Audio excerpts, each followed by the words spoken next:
అందరికీ నమస్తే. సీదా హెడ్లైన్స్ చూసేయండి. లగచర్ల భూములకు 3 ఇంతల రేట్, కుట్ర చేసినోళ్ళని ఇడ్చిపెట్టమని వార్నింగ్. కూల్చేసిండ్రు ఒరిగిన బంగ్లా, 5 అంతరాలు ఉత్త 50 గజాల.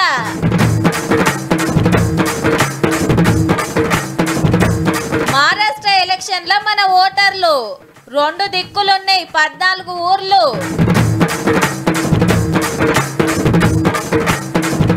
బ్రెజిల్లో మన రామాయణం.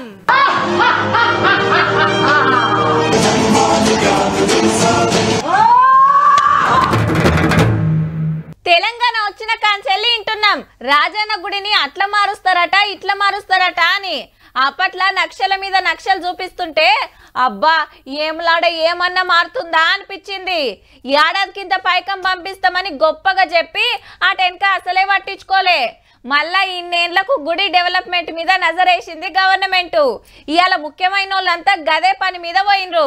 చూద్దాం పండ్రి ఎట్లా నడిచిందో. చలో ఏములాడా. షెర్వొడ్డుకి హెలికాప్టర్ల దిగి కారెక్కిండ్రు సీఎం సారు మంత్రులు. గల్లీలు దాటుకుంటే చిన్నగా గుడి కాడికి వచ్చిండ్రు.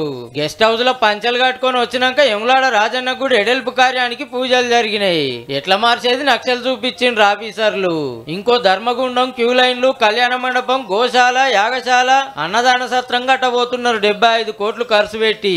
ఇదే కాదు, మూలవాగు బ్రిడ్జికెళ్లి దేవస్థానం దాకా రోడ్డు మంచిగా చేస్తారట 45 కోట్లు పెట్టి. అటెనక రాజన్న కోడె మొక్కు తీర్చుకున్నాడు ముఖ్యమంత్రి సారు.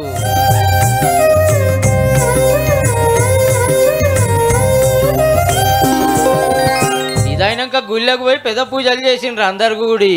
అద్దాల మండపంలో తీర్థ ప్రసాదాలు, అయ్యవార్ల దీవెనార్తులు తీసుకున్నారు. ఆడికెళ్లి మీటింగ్ కాడికి వచ్చి రప్ప రప్ప పరదలు గుంజిండ్రు. మెడికల్ కాలేజీ, హాస్టల్, నుంగులు డిపో, కోనరావుపేటలో హై లెవెల్ బ్రిడ్జి, డ్రైనేజీ పనులు, మిడ్ మానేర్ నిర్వాసితులకు ఇందిరమ్మ ఇండ్లు, మేడిపల్లిల junior college, Sircilla SP office, ఎమ్లాడల library, working women's hostel, Gulf దేశాల్లో పానాలు పోయిన 17 కుటుంబాలకు 85 లక్షలు పంచుడు, 631 మహిళా సంఘాలకు 102 కోట్ల లోన్లు, ఇట్లా బొచ్చడు కార్యాలు సురువు చేసిండ్రు. మహిళా సంఘాల సభ్యులకు ఏడాదికి 2 చీరలు ఇస్తారట. డెవలప్మెంట్ ది కురుకుతాంటే కారోళ్ళు కాళ్ళ కట్టబెడతాండ్రని మళ్ళీ పరికరం అయిండు సీఎం సారు. 10 ఏళ్ళు ప్రభుత్వం నడిపినాడు, 10 నెలలు కాకముందే నువ్వు దిగిపో మేము కూర్చుంటామంటారు. 10 ఏళ్ళు మీరు చేయలేని పనులు మేము చేస్తుంటే మీకు కడుపు నొప్పి వచ్చిందా? మీకు కాలు నొప్పి అయిందా? ఏం నొప్పి అయింది? మీకు ఏడ నొప్పి లేస్తుంది? నాకు అర్థమైతే లేదు. మీ నొప్పికి మా కార్యకర్తల దగ్గర మందు ఉన్నది, పెడతారు. ఏడ పెట్టాలో ఆడా. 10 నెలల్లోనే 10,000 జాబులు ఇచ్చినాం, మీరెన్ని ఇచ్చిండ్రో చర్చకు రావాలని సవాల్ చేసిండు. పాత గవర్నమెంట్ల ప్రాజెక్టుల పేరుతో భూములు మలుపుకుండ్రు, నీళ్లు మలుపుకుండ్రు అని ఈ ముచ్చట చెప్పిండు. రంగనాయక్ సాగర్ సిద్దిపేట దగ్గర ప్రాజెక్టు కోసం సేకరించిన భూములు ప్రాజెక్టుల నుంచి తొలగించి హరీష్ రావు ఫామ్ హౌస్ కట్టుకున్నాడు. దానికి లెక్క చెప్పాల్సింది హరీష్ రావు గారు. ఏం చింత చేయకు, లెక్కలు తీస్తున్నా, నీ లెక్క చెప్తా. 3 దిక్కుల ప్రాజెక్ట్ ఉంటుంది, మధ్యలో ఆయనకు ఫామ్ హౌస్ ఉంటుంది. ఆయనకు 360 డిగ్రీలు వాటర్ ఫ్రంట్ వ్యూ ఉండాలంట. కొండ పోచమ్మ నుంచి డైరెక్ట్గా కేసీఆర్ ఫామ్ హౌస్ 100 ఎకరాలకు కాలువ డైరెక్ట్ ఆయన ఫామ్ హౌస్ లోకి వెళ్ళి తీసుకుపోయాడు. 10 రోజుల తర్వాత లగచర్ల అటాక్ ముచ్చట ఎల్లబెట్టిండు ముఖ్యమంత్రి సారు. 14 గ్రామాలను మల్లన్న సాగర్లో ముంచలేదా? కొండ పోచమ్మల ముంచలేదా? రంగనాయక సాగర్లో ముంచలేదా? ఫార్మా సిటీ అని ఎయిర్పోర్ట్ కూతబెట్టి దూరంలో 14,000 ఎకరాల భూములు సేకరించలేదా? 4 గ్రామాలలో కలిసి 1,100 ఎకరాల నేను భూమి తీసుకుందామన్నది. ఇదో ప్రపంచ సమస్య అయింది. ఇంకా నేను ఢిల్లీ అయిపోయింది, ఇప్పుడు చంద్రమండలం పోతాడంట ఆయన. చంద్రమండలం పోయి ఆడ కూడా ఫిర్యాదు చేస్తాడంట. ఇవాళ ఒక కొడంగల్లో నేను భూసేకరణ 1000 ఎకరాలు చేస్తే మీ కడుపు మంట ఏంది, మీ దుఃఖం ఏంది, మీ బాధ ఏందని నేను అడుగుతున్నా. కంపెనీలు పెడితే జాబులు వస్తాయి, భూములు ఇచ్చిన వాళ్ళని నాగం చేయం, తుర్తుపడే రేటు కట్టిస్తామని మాట ఇచ్చిండు. ఊర్లో 10 లక్షలు ఇస్తే మనం 30 లక్షలు నష్టపరిహారం ఇస్తే ఆ రైతు సంతోషంగా ముందుకొచ్చి భూమి ఇస్తాడు. నష్టపరిహారం అత్యధికంగా ఇవ్వాలని చట్టాన్ని సవరించమని ఇవాళ నేను ఆదేశాలు ఇచ్చిన. కలెక్టర్ మీద, ఆఫీసర్ల మీద మరల పడటానికి కుట్ర చేసిన వాళ్ళని అస్సలు ఇడిచిపెట్టమని వార్నింగ్ ఇచ్చిండు రామన్నకు. నువ్వు ఆడ తిరిగి వచ్చినా కుట్ర చేసినందుకు మాత్రం ఊసలు లెక్క పెడతావు కేటీఆర్. నువ్వు అది గుర్తు పెట్టుకో. ఉయ్యాలాగాల్సి వచ్చినాడు మధ్యలోనే ఆగుతుంది. యాడ్ కురుకుతాడు, ఎంత దూరం ఉరుకుతాడు. నిన్న వరంగల్లో ఇవాళ ఎములాడలా గిట్లా జరిగిన ఈ ప్రజాపాలన విజయోత్సవ మీటింగులు.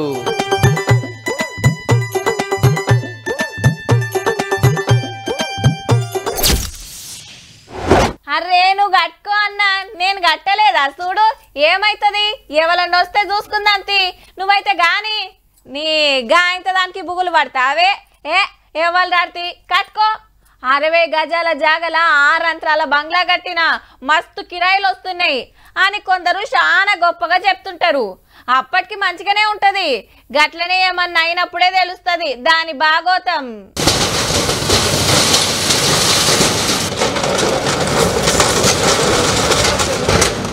ఓ కొడుకో హైడ్రా బాహుబలి మళ్ళా దిగిందా?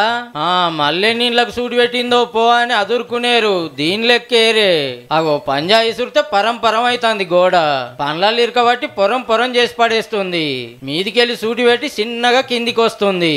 గ్యాస్ సిలిండర్ అగుపడితే మెల్లగా బట్టి చిన్నగా కిందికి తెచ్చింది. అట్లని బంగ్లా చెరువు జాగలేదు, పార్కు నవ్వుకొని కట్టలే, సర్కార్ జాగ సుధా కాదు. మరి ఎందుకు పడగొట్టిర్రంటే రాత్రి ఏమైందో చూడాలి ఫస్ట్. అగో బిల్డింగ్ వెనకకి ఎట్లా చూడంగానే చుట్టుముట్టోళ్ళంతా మస్తు బూలు పడ్డారు, పక్కా కూలుతుందని. పోలీసులకు తెలియగానే ఉరికొచ్చి బంగ్లాలు ఉండేటోళ్ళని ఖాళీ చేపించిండ్రు. దీని వెనకాల వాళ్ళు బునాది తీసిండ్రు, గంతే సపోర్ట్ తీసేసినట్టు ఒరుగుతూనే ఉంది. గచ్చిబౌల్ ఏరియాలో 50 గజాల్లోనే 4 అంతరాలు లేపి మీద పెంట్ హౌస్ వేసిండ్రు. మళ్ళా ఏ పర్మిషన్ తీసుకోలే, ఏ రూల్స్ పాటించలే. గంత పెద్ద బిల్డింగ్ ఇంత బందోబస్తు కట్టినందుకు ఒరిగింది అన్నట్టు. పొద్దుగాల హైడ్రా ఆఫీసర్లు వచ్చి అన్ని జాగ్రత్తలు తీసుకొని చిన్నగా కూల్చిండ్రు. మేము లచ్చలు పెట్టి కట్టినాం, మాకు పైగా కట్టించినాకనే పడగొట్టాలని ఓనర్ జరసేపు లొల్లి చేసిండు గాని రూల్స్ పాటి అన్నందుకు ఉల్టా కేసు అయింది. చుట్టుపక్కల కడతారు, మేము కూడా కట్టినాం కానీ పక్కన అయినా గుంతలు తీసినప్పుడు మాకు ఇన్ఫర్మేషన్ ఇవ్వలే. చిన్న పిల్లలు ఊర్లో పొలం అమ్ముకొని వచ్చి కట్టుకున్నా నేను. నా పిల్లలు ఎట్లా చదువుకోవాలి, మేము ఎట్లా బతకాలి, మాకు న్యాయం జరగాలి. ఈ పెద్ద మిషన్ వచ్చింది కాబట్టి ఎవరికి నష్టం కాకుండా ఆడదాన్నే పడగొట్టింది. చూస్తుండ్రు కదా ఏమైతుంది, మా జాగా మా ఇల్లు మా ఇష్టం అని ఇష్టం వచ్చినట్టు కట్టుకుంటే అటెనక నెత్తికి చేతులు పెట్టే కథ అయితే సుమా.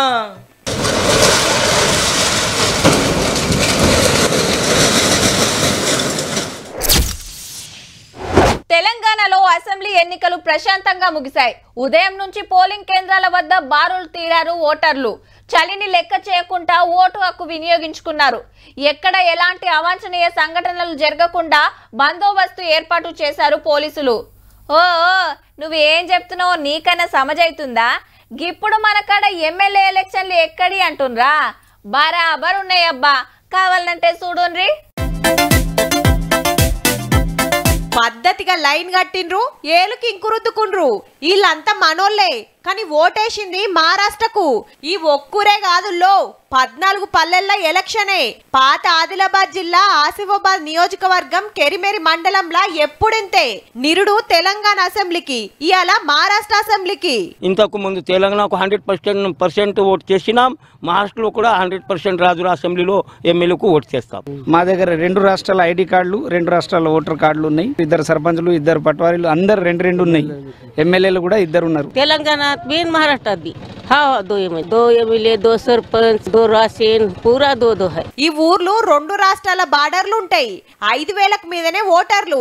సర్పంచులు, ఎమ్మెల్యేలు, ఎంపీలు, ముఖ్యమంత్రులు ఇద్దరిద్దరు ఉన్నారంటే డెవలప్మెంట్ సుతా డబుల్ అవుతుండొచ్చు అనుకుంటుండ్రులే. మా ఊర్లో రావడానికి రోడ్డు సమస్య బాగా పెద్ద ఉంది, హాస్పిటల్ సమస్య కూడా ఉన్నది.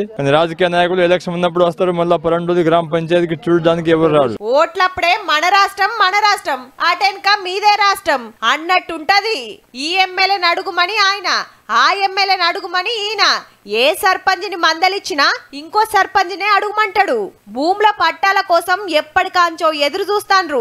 చల్ మమ్మలను తెలంగాణలో మహారాష్ట్రలో ఎండ్లడం ఒక దాంట్లో కలుపుండ్రని 20 ఏండ్ల కాంచి కొట్లాడుతాన్రు. సుప్రీంకోర్టు దాకా పోయింది కేసు, అయినా తేలలే. మాకు ఎవరు ఎక్కువ న్యాయం చేస్తే వాళ్ళ దగ్గర ఉంటాం. మాకు ఈ రాష్ట్రం ముఖ్యం అని కాదు, ఈ రాష్ట్రం ముఖ్యం కాదు. తెలంగాణకెళ్ళి కోవా లక్ష్మి మేడం ఎమ్మెల్యే, ఇక మహారాష్ట్రకెళ్ళి ఎవరు ఎమ్మెల్యే అవుతారో గాని మీదే రాష్ట్రం అని ఎవరన్నా అడిగితే చెప్పుకుంటానికి ఫలానాని లేకపాయే, ఏం లాభం?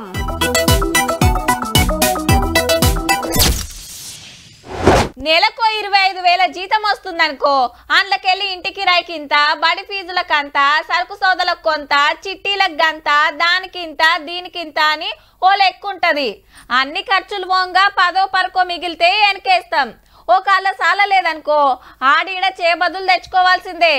సేమ్ సర్కారోళ్ళ ఏలువడి సుత గట్లనే ఉంటది. కాకుంటే ఎంత వస్తుంది ఎంత పోతుంది అనేది ఎవ్వలకు చెప్పరబ్బా, సీక్రెట్ గా ఉంచేది. అదంతా అప్పుడు, ఇప్పుడు కుల్లం కుల్లా చెప్తుండ్రు. మన గవర్నమెంట్ కు నెలకు ఎంత ఆదాయం వస్తుందో ఎరికేనా? 10 ఏళ్లలో అసలే చెప్పలే గాని ఇప్పుడు సీఎం సార్ బాగా చెప్పిండు. ప్రతి నెల ఈ రోజు తెలంగాణ రాష్ట్రంలో వస్తున్న ఆదాయం 18,500 కోట్లు. జిఎస్టీ, ట్యాక్స్లు, సుంకాలు, ఛార్జీలు, ఫీజులు, ఫైన్లు, బోయిన్ల మీద నెలకు 18,500 కోట్ల ఆమదానం వస్తుంది గల్లపెట్టెలకు. సంసారం నడుస్తానికి ఖర్చులన్నీ అందులోకెళ్ళే. ఏదెట్లున్నా ఫస్ట్ పోయేది ఫస్ట్ నాడు జీతాలకు. 6,500 కోట్లు దాదాపుగా ప్రభుత్వ ఉద్యోగులకు జీతాలు పెన్షన్ల కింద పోతున్నాయి. అటెనక పాత బాకీల కిస్తీలకు మిత్తీలకు. ఇంకొక 6,500 కోట్లు కేసీఆర్ చేసిన 7 లక్షల కోట్లకు అప్పు మిత్తి కింద కట్టడానికి పోతున్నాయి. నెల నెల కట్టాల్సినవి కట్టకుండా కొత్త అప్పులు పుట్టాయి కదా. మరి ఇక మిగిలింది ఎంత అంటే మిగిలిన 5,500 కోట్లు ప్రతి నెల ఆదాయం ఉంటే ఎన్నో రకాల ఇబ్బందులను ఎదుర్కొని కడుపు కట్టుకొని అవినీతి నిర్మూలించి రూపాయి కూడబెట్టి ఎక్కడెక్కడ వంగ 5,500 కోట్లతోటి ఉన్న పథకాలు నడవాలి, కొత్త పథకాలు పెట్టాలి, ప్రాజెక్టులు కట్టాలి, పనులు సగబెట్టాలి, సగులం వెళ్ళదీయాలి. సాలిసాలని సంసారం అయ్యే వరకు ఇల్లు సుత అప్పులు మంచిగానే గుంజుకొస్తాండ్రు. కొలువుకెక్కిన ఏడాదికే 70,000 కోట్లు దాటింది. మరి ఏ ముచ్చటెట్లున్నా వస్తున్న ఆమ్దాని పెట్టిన ఖర్చుల లెక్క చెప్పుడైతే మంచిగా ఉంది. ఎందుకంటే ఆ పైకం అంతా పబ్లిక్ కట్టిన పన్నులే కదా. మరి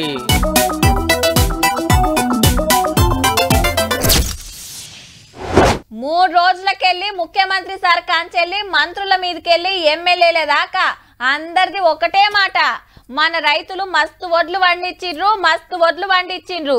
ఇదో రికార్డు. కాళేశ్వరం ప్రాజెక్టు తోటే సంబంధం లేకుండానే ఎన్నడు తీయనంత పంట తీసిండ్రని రైతుల గురించి గొప్పగా చెప్పిండ్రు. ఇంకో దిక్కు చూస్తేమో వడ్లు కొనుడు ఆలస్యం అవుతుందని ఆడాడ లొల్లులు ఇంకా కూడా అయితేనే ఉన్నాయి. కాంటాలు లేట్ అవుతున్నాయని మిల్లుల కాడ లోడ్ దించుకుంటలేరని ఆఫీసర్లు సతాయిస్తుండ్రని అంటున్నారు రైతులు. రోజుల కమానం మార్కెట్ల కళ్ళల్లో ఉండాలంటే ఎవరికైనా తిప్పలే కదా. మరి ఎన్నలేనంత పంట పండే. మరి సన్నాలు సుత శితం వేసిండ్రు బోనస్ ఇస్తుండే వరకు. మరి కొనుడు సుత రప్ప కావాలి కదా. వచ్చిన ఎంబడే ఎఫెక్టివ్ వచ్చిన ఎంబడే పంపడం జరుగుతుంది. ఫార్మర్స్ కూడా ప్యాడీ ప్రొక్యూర్మెంట్ అయిన తర్వాత ఇమీడియట్లీ ట్యాబ్ ఎంట్రీ చేసి వారికి అమౌంట్ కూడా వాళ్ళ అకౌంట్ లో క్రెడిట్ చేయడం జరుగుతూ ఉన్నది. ఇక ఇడుచుడు మొత్తం పత్తి బండ్లే. కొత్తగూడెం జిల్లా జూలూరుపాడు మార్కెట్ కు మబ్బులు వస్తే కొనమంటుర్రట వ్యాపారులు. సీసీఐ తెచ్చిన రూల్స్ తోటి మేము లాస్ అవుతున్నాం అంటాండ్రు. ఇంతకు ముందు గిట్టిన రేటు ఇప్పుడు ఎందుకు వ్యాపారులకు గిట్టట్లేదు? సీసీ అధికారులు ఏం చెప్పారు బహిర్గతం కావాలి. వాళ్ళు ఈ రేట్లు కొనమన్నారు, ఆ రేట్లు అయితే మేము కొట్టలేదు. ఆర్డీఓ సార్ వచ్చి ఎందుకు కొంటలేరు, రైతులను గోసపెడతారా అని మందలిస్తుంటే పత్తి దందా చేసే మేడం ఏమంటుందో ఈనుండ్రి. మేము లేమనుకోండి, రైతు కంటే భూమి ఉంది, 4 ఎకరాలు భూమి దున్నుకొని బతుకుతుంది. మేమేం చేసి బతుకుతాం? ఉన్న డబ్బులు ఎట్లా లాసిపోయినాం అనుకో, 3 రూపాయలు కమిషన్ అయినా పెట్టండి, లేకపోతే మీకు కూడా 10వ పరకో మిలగాలి గాని నెరి అధ్వానం అడగొద్దు కదా. వడ్లైనా పత్తైనా జర రైతులను తిప్పల పెట్టకుండా దబ్బ కొనుండ్రి సార్లు. అట్లనేగా రైతు భరోసా కూడా అయ్యుండ్రి, అందరు ఎదురు చూడబట్టిరి.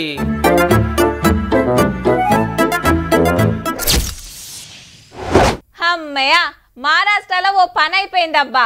2 నెలల కాంచెల్లి ఏమన్నా నడిచిందా మరి రాజకీయం?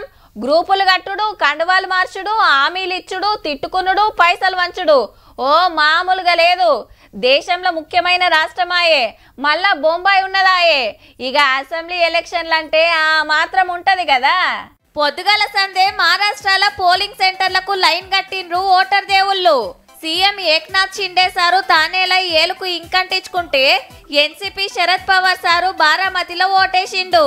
శివసేన పెబ్బ ఉద్ధవ్ ఠాక్రే సారు, సెంటర్ మంత్రులు Nitin Gadkari sir Nagpur, Piyush Goyal sir Bombay, RSS పెబ్బ Mohan Bhagwat sir Nagpur, cricketer Sachin sir బొంబాయిలో ఇంటోలతోనొచ్చి ఓటేసిండ్రు. ఇక హిందీ సినిమా హీరోలు, హీరోయిన్లు, సెలబ్రిటీలు, బిజినెస్ మ్యాన్లంతా లైన్ల నిలబడ్డారు ఏలుకు ఇంకంటించుకుంటానికి. అట్లనే Ajit Pawar sir, Supriya Sule madam, BJP అధ్యక్షునితో పాటు లీడర్లంతా ఓటక్కు ఆడకం చేసుకున్నారు. ఒక్కనాడే 288 సీట్లకు ఓట్లు పడ్డాయి. ఇటు బీజేపీ అటు కాంగ్రెస్ గ్రూపుల నడుమ తగ్గఫర్ నడిచింది. జార్ఖండ్ లో కూడా ఓట్లు ఒడిచినాయి. మొత్తం 81 సీట్లుంటే ఆరం కిందట 43, ఇవాళ 38 నియోజకవర్గాలలో పోలింగ్ అయింది. ఆ రాష్ట్రంలో ఆ పార్టీ గెలుస్తుంది, ఈ రాష్ట్రంలో ఈ గ్రూప్ పవర్లకు వస్తుందని సర్వేల మీద సర్వేలు గుమ్మరిచ్చిండ్రు. కానీ పబ్లిక్ తీర్పు శనివారం నాడు మిషన్లు తెరిచినాకనే తెలుస్తదబ్బా.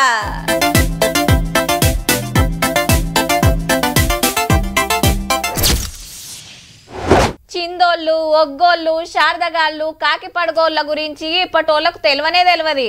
అప్పట్లో అంటే ఊర్ల పొంటొచ్చి 6-10 దినాలు తీరు కథలు చెప్పేటోళ్ళు. ఇప్పుడు చూస్తోళ్ళు లేరు కాబట్టి చెప్పేటోళ్ళు సుతా లేకుంటాయిన్రు.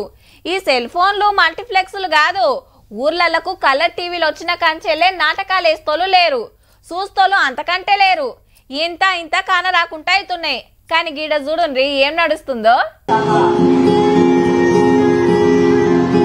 సీతమ్మను మనువాడుతున్నాడు రామయ్య, బంగారు లేడిని చంపేసిండు లక్ష్మణుడు, బిచ్చగాని తీర్లొచ్చిండు రావణుడు, సీతమ్మను ఎత్తుకోబోతుంటే అడ్డం పడుతున్నది గరత్మంతుడు, జాడకు పోతున్న హనుమంతుడు, రాముడు బాణం ఇడవంగానే కాలం చేసిండు రావణుడు, కట్టే కొట్టే తెచ్చే అన్నంత అల్కగా అంత పెద్ద రామాయణాన్ని గిట్లా చూపిస్తుంటే మోడీ సారు మస్తు మురుస్తాండు. కానీ ఇది మనకాడ కాదు, బ్రెజిల్ దేశంలా ఓ యూనివర్సిటీలో చదివేటోళ్ళు నాటకం వేస్తే అందరు ఫిదా అయినరు అనుకోరాదు.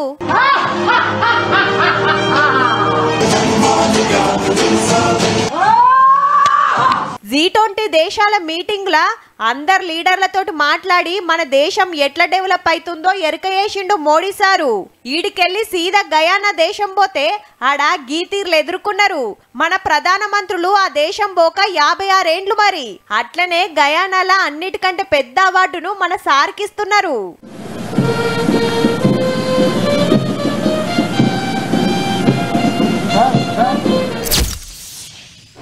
లగ్గం చేస్తున్నారంటే చుట్టూ 10 ఊర్లు కాకుండా ఉన్న ఊరోళ్ళైనా గొప్పగా చెప్పుకోవాలని తనలాడుతుంటారు అమ్మా నాయనలు. తాకత్కు మించి అప్పులు తెచ్చి మరి 1 నెంబర్ ఫంక్షన్ హాల్ బుక్ చేస్తారు. ఖతర్నాక్ డీజే తెప్పిస్తారు. వంటలు గింటలు అదిరిపోతట్టు చేపిస్తారు. ఇక వచ్చిన చుట్టాలు ఇంత తిని కట్నం పెట్టి పోతారు. కానీ అస్సలు సంబరం అంతా మాపటిలి బరాత్లనే ఉంటది. ఇంత వేసి వస్తారు కాబట్టి దుమ్ము ఎగురుడే ఎగురుడు. కానీ ఓ తాన చూడుండ్రి ఏం ఎగురుతున్నాయో. ఉత్త కాయిదాలేమో అనుకునేరు. కడక్ నోట్లు, సల్లుడే సల్లుడు. బంగ్లా మీద మనోళ్ళు కింద పెండ్లి బరాతు. 100, 200, 500 నోట్లు ఎమ గుప్పిండ్రబ్బా. 10,000, 20,000 కాదుల్లో 20 లక్షలు. ఉత్తరప్రదేశ్ రాష్ట్రంలో ఓ గూర్లా గింత ధూమ్ ధామ్ గా జరిగింది. అందరు లెక్క డీజే పెట్టుకుని డాన్సులు చేస్తే ఏం మజా ఉంటది. ఇట్లా నోట్లు జల్లితే కిక్కే వేరబ్బా అనుకున్నట్టుండ్రు. గంతగనం ఎక్కున్నాయని ఒగలు, ఇన్కమ్ ట్యాక్స్ లను వంపాలని ఒగలు, పేదలకిస్తే ఏమయ్యాని ఒగలు. ఎవ్వలకు నచ్చిన కామెంట్లు వాళ్ళు చేస్తున్నారు. మరి మీరేమంటారో మీ ఇష్టమిగా. చూసిండ్రు కదా, ఇక ఇయాల్టి తీన్మార్ వార్తలు ఉంట మళ్ళా. నమస్తే.